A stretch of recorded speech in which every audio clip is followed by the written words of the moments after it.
For the latest in strategic affairs, subscribe to our YouTube channel. Click the bell icon for more updates. Did you know that all of the 214 members present in Rajya Sabha last month voted unanimously for the passage of the Women's Reservation Bill? Did you know that the first time the bill was proposed in Parliament was in 1996?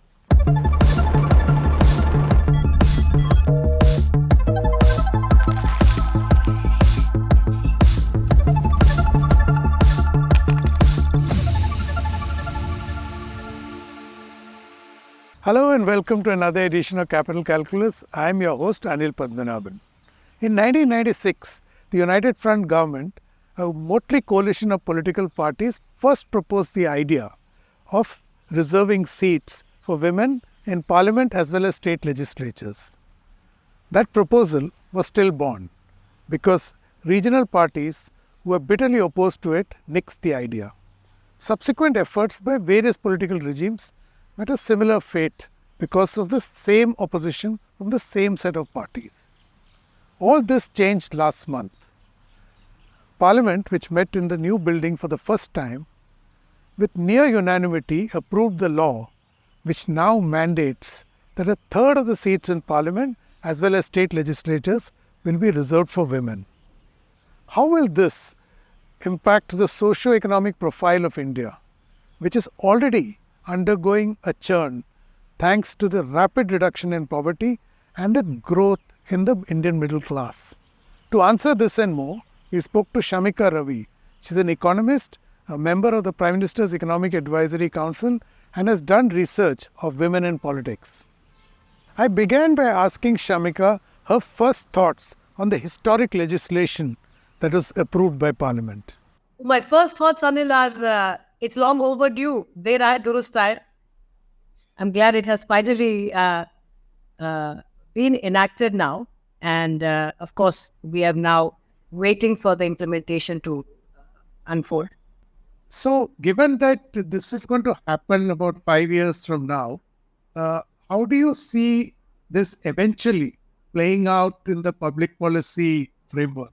So, Anil, this is, when I say it's long overdue, it's not just from a theoretical sort of a point that we have to be doing what is seemingly progressive and what other countries are attempting to do and so on. We have a proven record. If you look at the Panchayati Raj institutions, which are the grassroots level democratic institutions in the country, we have had a very successful experimentation. Beginning with 33%, and today we are nearly 50%. If you see female sarpanches across the country, and they're doing exceedingly well. So that pipeline obviously has gotten created, and there is evidence now, quite robust across different sectors, that having women in these leadership positions actually does make a very significant impact in the nature of political representation, which is what democratic leaders are meant to achieve. So I think Women's Reservation Bill at the apex level will bring about the kind of reforms which is needed to represent female citizens of this country. So, Shamika, this change that you mentioned at the grassroots level, did that in some way set the context for a similar amendment at the apex level? I think, Anil, one thing we have to recognize is that, there are market failures. There is a reason you don't see enough women in boards. There is a reason we say there is a glass ceiling and so on. There is a reason why and the richest economy in the world today gives 0 days of paid maternity leave to its women, which is the US. Now, all of these basically prove to us that, look, there are market failures. If left to market forces, you are not going to see the best outcomes. Now, we don't make this kind of argument when we are saying we need X number of female doctors or, engineers and so on. So I don't mean market from that perspective.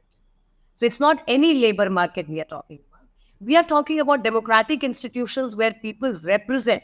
Leaders are meant to represent the preferences of certain segment of the society, which is where it's important to note that having women in leaders of, positions of leadership becomes very important from the representation point of view. So given that there is a market failure in electoral politics, which means that not enough women are there eventually in the positions of power to be making these decisions. The Panchayati Raj, I think, unlike most other countries, we were unique in that we attempted a bottom-up approach to having women leaders, which meant that we actually went about creating the pipeline first. Unlike if you look at almost all these other countries, where tokenism continues to be a problem even at the top. And so they're struggling with creation of that pipeline.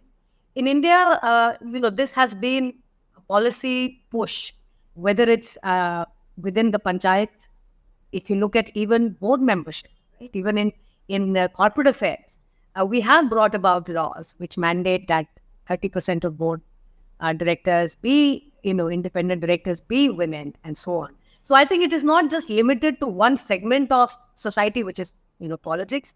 We have been trying to bring in progressive and equal opportunity enabling rules and guideline policies across the economy. So I think, it's not just Panchayati Raj. I would say that our interest in India has been quite broad in terms of finding women on the top. So, Shamika, quick follow-up. Is that why, when this time when the legislation was introduced, it went through almost unanimously, as opposed to the fact that when it was last introduced, it ran into this stiff wall of opposition from regional parties and various opponents. I mean, is this because there's some kind of mindset reset that has happened in this period? Well, clearly there has, and we are glad it has. But Anil, we have been documenting and reading this phenomenon for the last, ever since 95. So the mid-90s when the reservation as a concept came in. And then when the bill was tabled first under Deve Gowda, and subsequently again, under the Vajpayee regime, they tried, etc. The usual suspects, and by usual suspects, I mean that, you can study party manifestos and party constitutions. And you do know which are the parties which are openly supportive of women, which have progressive constitutions by themselves. Every political party, at least at the national level, has a constitution, which means they want to run their party in a certain way. And when you read these constitutions, it tells you which are the ones that are aspiring, which are the ones which are also aspiring but doing a very bad job of attaining their own constitution. So they all profess to give enough leadership position within the party organization to women. But very few parties actually have managed to successfully transform that vision of the constitution into an actual pipeline and leadership within the party. So we have known that right from the beginning, the parties that have very consistently opposed it, right? Whether it was the Samajwadi Party, whether it was Rashtriya Janata Dal, if you look at RJD, Shiva Sena had been opposing it throughout. AIMIM, which continues to oppose it.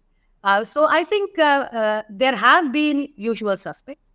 But over time, you are seeing a convergence, and which is very good. And there is also a vying or a competition to own the idea, which means everybody wants ownership of what is obviously a very good idea. So that in itself also tells you that this is near, for 1.4 billion people, getting a near sort of unanimity is great. It's excellent for our democracy.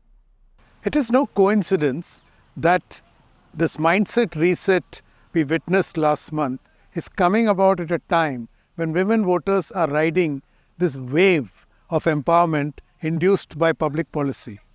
The universalization of banking, cooking gas, housing, toilets, electricity, name it, have been game changers as far as women voters are concerned. Oh, that is absolutely true. I think unlike researchers, academics, and I dare say even journalists, popular leaders, political leaders have their ears on the ground. Some are far better attuned, I think, and they're able to read the tea leaves far better. So no one can ignore women voters any longer, regardless of what parties you're from. I think that in itself is a measure of true self-empowerment of women in the country as well. Because we have been seeing that in the last 20 years, women are outnumbering men, in terms of if you just look at the way they are voting and in numbers, just in votes. And this is such a robust phenomenon happening at all levels, right? This is happening at the parliamentary level. This is happening at the assembly level. This is happening election after election. So this was originally the silent revolution that we documented almost 10, 15 years back. And since then, it has only strengthened. And that tells you that no political party can really ignore the fact that the women are, a very central force who can either vote them into power or vote them out. And I think, the 2005 Bihar election, we documented that very well, simply because that was almost like a natural experiment. That, there was no party that emerged as a majority. And after 6 months, they had to have a re-election. While in between, you had presidents. So what happened within 6 months? That women's probability of voting rose, and with it, they lowered the probability of the sitting incumbent MP getting, MLA getting re. So the only difference there, we saw that when more men were coming out and voting, the probability of the sitting MLA getting re-elected rose, which meant the men were voting for status quo, meaning, they made up their mind they're going to continue voting for this guy.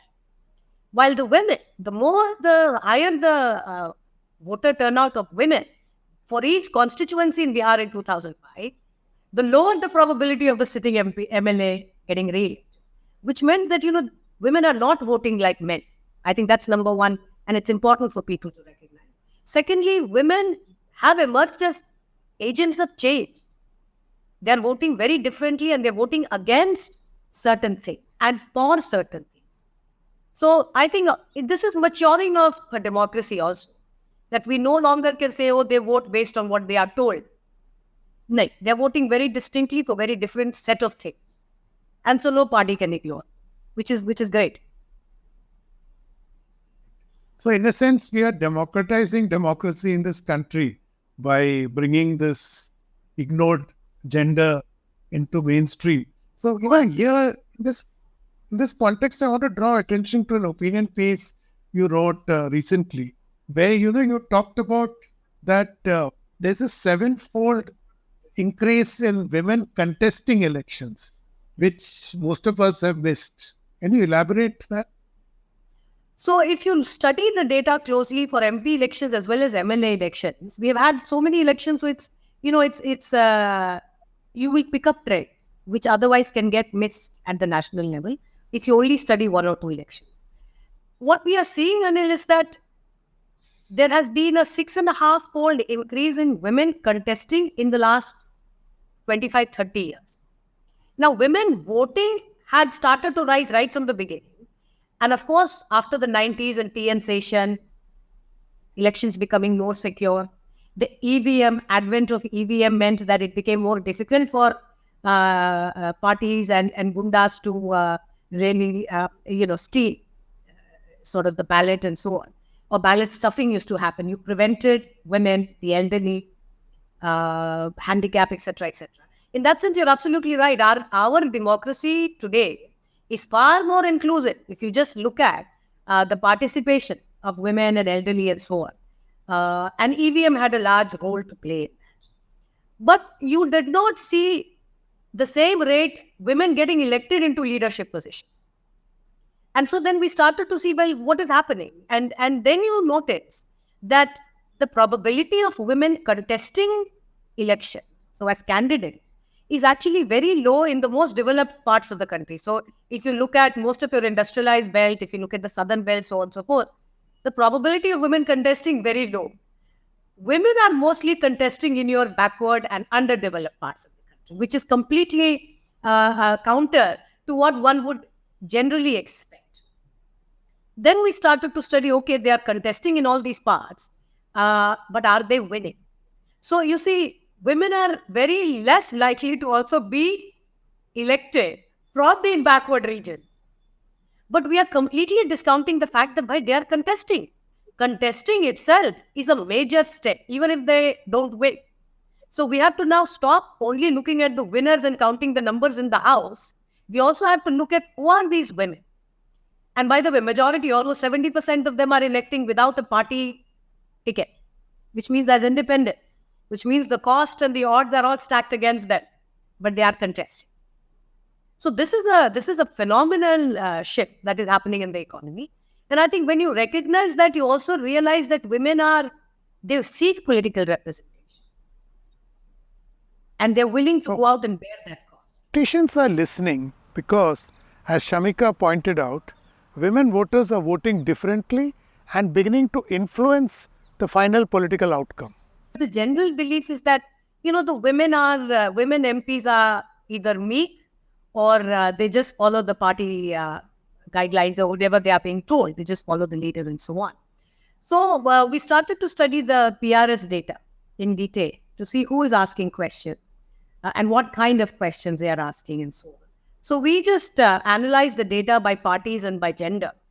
And we saw that, the largest number of questions, if you look at median, it's coming in the current Lok Sabha, it's coming from the women BJP MPs.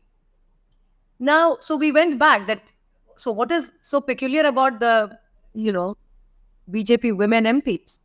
And so you go back to the previous Lok Sabhas and then you see that they also asked the maximum number of questions when they were in opposition. And that seems normal. You're meant to ask questions of the government when you're in opposition. But what truly came as a surprise is when we broke down the data across political parties, and we saw that the women BJP MPs are asking the maximum number of questions to their own party, to their own government. So that told you that, first of all, the role of an MP goes over and beyond whether you're opposition or part of the ruling party.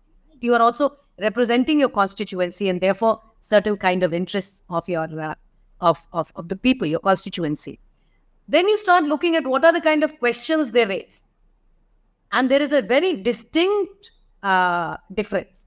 And statistically, you see this, that while the men MPs are mostly focusing on defense and finance, on the PM office, for instance, and so on, because we have looked at this by ministry, meaning who is asked the question. The women MPs are mostly focusing on health, education, transport, MSMEs. And this is consistent across different Lok Sabhas. So first of all, it tells you that there is a difference. Women leaders are distinct from the male leaders because they represent interest of constituencies which are more vulnerable, which pertain to women, children, which pertain MSMEs largely about jobs and very large segments of the society. So it's not limited to foreign affairs or defense and PMO, etc., which most of the men tend to concentrate on. Clearly, the Women's Reservation Bill is an idea whose time has come. It has the potential to make Indian democracy more inclusive and unleash unprecedented transformation. At the least, the presence of women legislators in greater numbers in legislatures and parliament will reorder development priorities in the country. But I am most fascinated as to how the idea of the X factor in future of Indian democracy will play out in the general election next year. Thank you for watching. Don't forget to subscribe to StratNewsGlobal on YouTube. Hit the bell icon so that you don't miss any updates. And please do share your thoughts, ideas and suggestions with us. I am available on Twitter @Capital Calculus. I'll be back next week with another episode. Till then, stay safe.